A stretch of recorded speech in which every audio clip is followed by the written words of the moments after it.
بسم اللہ الرحمن الرحیم۔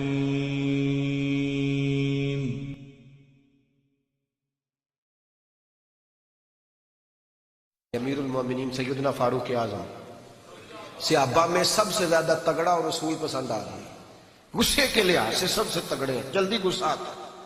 ایک شخص کہتا ہے میری بھارے تگڑے قبیلے میں شادی ہو گئی، بیوی میری بڑی سخت تھی، اس کے لب و لہجے میں بڑی سختی تھی، وہ قبیلہ بڑا مالدار تھا تو میں بات نہیں کرتا تھا۔ ایک دن میری بیوی نے بڑے سخت جملے کہے تو میں جناب عمر کے پاس آ گیا۔ توجہ ہے آپ دوستوں کی؟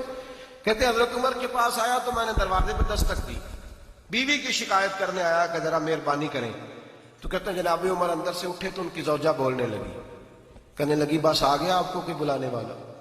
ابھی 5 منٹ نہیں ہوئے تھے آپ کو آئے، سارا دن آپ مسجد میں رہتے، ساری رات آپ چہرے پہ نقاب ڈال کے گلیوں میں گھومتے، اتنی ڈیوٹی آپ کرتے ہیں، گھر یہ میرا اکیلی کا ہے، بچے میری تنہا کے، آپ کو کچھ خیال ہونا چاہیے، کچھ توجہ کریں۔ وہ شخص کہتے ہیں وہ بی بی بولتی رہی اور جناب عمر ہنستے رہے، اور ان کی مسکراہٹ بھی میں سن رہا تھا۔ جب آپ بہت زیادہ مسکرائے نا تو وہ بھی مسکرانے لگی، زوجہ بھی مسکرانے لگی اور کہنے لگی اب کیا کہتے ہو؟ تو جناب عمر کہنے لگے کیا یہ رہا ہوں کہ اگر تیری بات ختم ہو گئی ہے تو میں جاؤں، اور اگر ہے تو میں کھڑا ہوتا ہوں، سنا لے کوئی اور بھی ہے تو۔ یہ بات کہہ کے باہر آئے نا جناب سیدنا عمر فاروق، تو وہ شخص کھڑا تھا، آپ نے فرمایا کیسے آئے ہو؟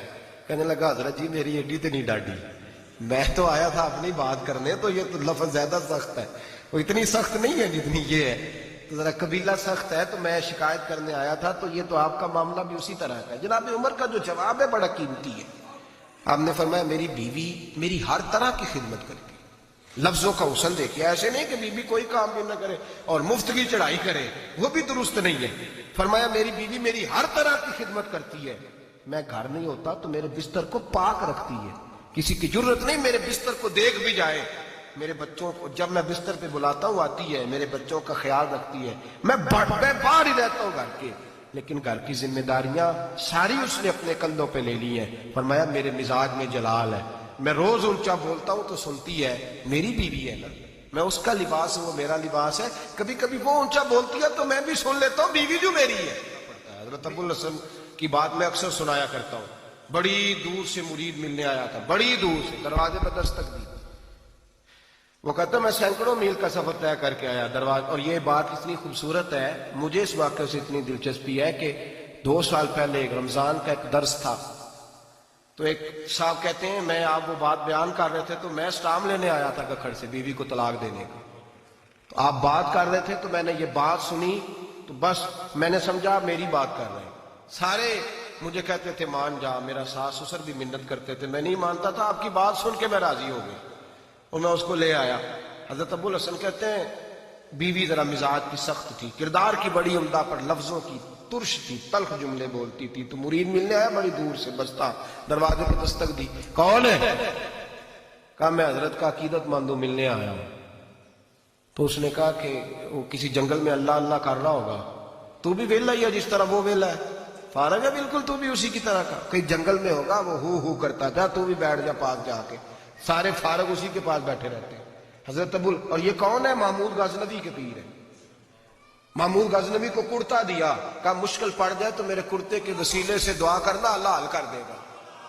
محمود غزنوی کہتا ہے سومناتھ کے مندر نہیں فتح ہوتے تھے، جب میں تھک گیا حملے کر کر کے تو میں نے اپنے پیر کا کرتا سامنے رکھ کے دعا مانگی، فتح ہو گئی۔ رات کو حضرت ابو الحسن خواب میں ملے، فرمایا تو نے قیمت نہیں ڈالی میرے کرتے کی، بس فتح مانگی۔ کہا حضور پھر؟ فرمایا میرا کرتا رکھ کے کہنا تھا یا اللہ سارے ہندوؤں کو مسلمان کر دے، اللہ نے مسلمان کر دینا۔ اتنا بڑا شخص، اور گھر میں آل کیا ہے، دستک دی تو بی بی کہتی ہے کون ہے؟ کہا ملنے آیا تھا، تو بھی فارغ ہے؟ اس نے کہا جی میں تو بڑی دور سے آیا ہوں۔ نے کہا وہ جنگل میں ہوگا، کہا ہو کر رہا ہوگا، تو بھی جا اس کے پاس، کرو جو دل میں آتا ہے۔ تو کہتے ہیں میں نے کہا یہ کچھ بھی نہیں بیچارہ، جس کا گھر ہی حال کوئی نہیں، تو کچھ بھی نہیں ہے، کوئی شے نہیں، چھوڑو، لیکن اب آیا ہوں بڑی دور سے تو ملنا تو پڑے گا۔ کہتے میں نے جنگل کی طرف منہ کیا، شام ہو رہی تھی تو حضرت شیر پہ بیٹھے ہوئے، شیر پہ بیٹھے آ گئے، پھر میرے دل میں خیال آیا کہ بیوی رام ہوتی نہیں اور شیر کو لگام ڈالی ہوئی ہے، کیا وسوسہ آیا؟ تو فرماتے ہیں نیچے اترے تو فرمانے لگے کہ ساری عادتیں اچھی ہیں، زبان کی نہیں اچھی، ساری عادتیں، میں نے بتایا نہیں، خود بولے ساری عادتیں اچھی ہیں، زبان کی نہیں اچھی، اور مجھے پتا ہے میں نے نکال دی تو کوئی رکھے گا بھی نہیں، کسی کے ساتھ گزارا نہیں کر سکتی، میرا تو ہو رہا، کوئی نہیں رکھے گا۔ فرمانے لگے میں اس بد زبان سے حسن سلوک کرتا ہوں، اللہ نے بے زبان مخلوق میری فرما بردار کر دی، یہ جو میں بیٹھا ہوں یہ میری ریاضت کی وجہ سے نہیں، اس بد زبان سے حسن سلوک کرتا ہوں تو یہ بے زبان میری تابعدار ہے، میں نے نکال دی تو گزارا۔ حوصلہ کرے، دلیری پیدا کرے، اپنے مزاج کے اندر قوت پیدا کرے، جو بات بات پہ پھٹ پڑے اس کا ظرف کمزور ہوتا ہے۔ بہرحال عام پر آخری بات سنیں، وہ یہ ہے کہ جو خارجی لوگ ہوتے ہیں وہ بڑا مسئلہ پیدا کرتے ہیں، لڑکی کے ماں باپ اور لڑکے کے ماں باپ۔ میں تو منت کرتا ہوں ماں باپ کی، منت کرتا ہوں خدا را ان کو بسنے دے، مہربانی کرے، ان کو بسنے دے، ان کو وقت گزارنے دے۔ وہ ناراض ہو گئے، میاں صاحب نے کو برا بھلا کہا، تو اب انسان کا مزاج ہے، وہ جب دکھی ہوتا ہے تو کسی کو دکھ سناتا ہے۔ تو اس نے بیوی نے فون کر دیا اپنی بہن لاہور والی کو کہ میرا میاں ہے، تو اس نے کہا میں تو پہلے ہی ابا جی نے کہا سی یہ بندے نہیں چنگے، میرا تو میں جیسے کہتی ہوں ویسے ہی کرتا ہے۔ میری بہن حوصلہ کار، میں تو اس دن بھی آئی تھی تو فلانی عادت مجھے بڑی بری لگی تھی، تو میں تو تیرا گھر ہے، تو اس نے اور بارود بھر دیا، لاہور بیٹھ کے ایسی تیلی پھینکی ہے کہ ساری رات گھر جلتا رہے گا۔ او خدا را معافی دے دو ان کو معافی دو، تم نے تو دور رہ کے ان کو غلط گائیڈ کرنا ہے تو انہوں نے کٹھے رہنا ہے۔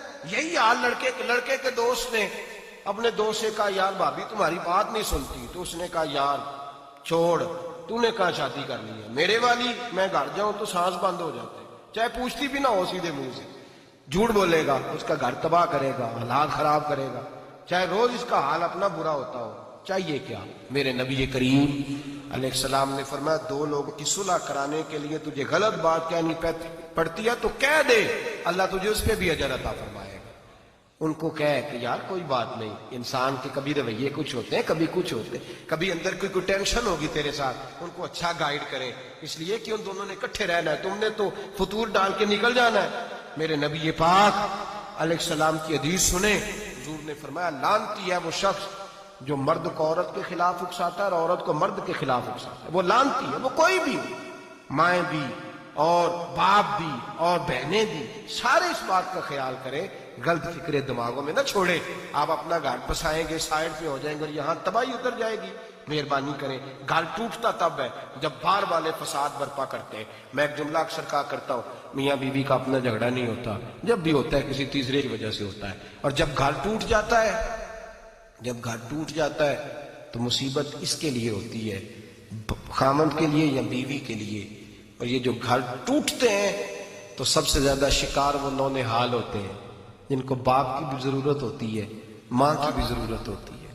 وہ خامند بھی نئی بیوی لے آیا، ماں نے بھی نیا بیاہ رچا لیا، لیکن بچے ترستے روتے ہیں کہ خدایا یہ کبھی کٹھے ہوتے، گھر ٹوٹ گیا، خاندان بکھر گئے، رشتے برباد ہو گئے، اور پھر اس کا نقصان کل کو اس بچی کی جب شادی ہوتی ہے تو اس کے بھی گھر والے پوچھتے ہیں ان کی طلاق کیوں ہوئی، کیوں ان کے ماں باپ آپس میں علیحدہ ہوئے، کہاں تک اس گھر کے ٹوٹنے کا اثر جاتا ہے، کہاں تک یہ تباہی اترتی ہے۔ میرے نبی کریم علیہ السلام نے گھر جوڑنے کا حکم دیا، فرمایا طلاق دینا جائز ہے پر اللہ کو پسند نہیں۔ خدا را اپنے تصورات کے اندر روشنی صحیح پیدا کریں، سوچوں کو درست کریں، حوصلوں کو بڑا کریں، شریعت کے بتائے ہوئے قاعدے اور ضابطے کے مطابق چلیں، اپنی زندگی اعلیٰ ظرفی کے ساتھ گزاریں گے تو آپ جڑیں گے اور جوڑنے والے بنیں گے۔ اور اگر آپ کے اندر حوصلہ نہیں ہوگا تو روز بکھرے گا کام، روز ٹوٹے گا۔ ہمیشہ مدحت خیر الانام میں گزرے، دعا ہے یہ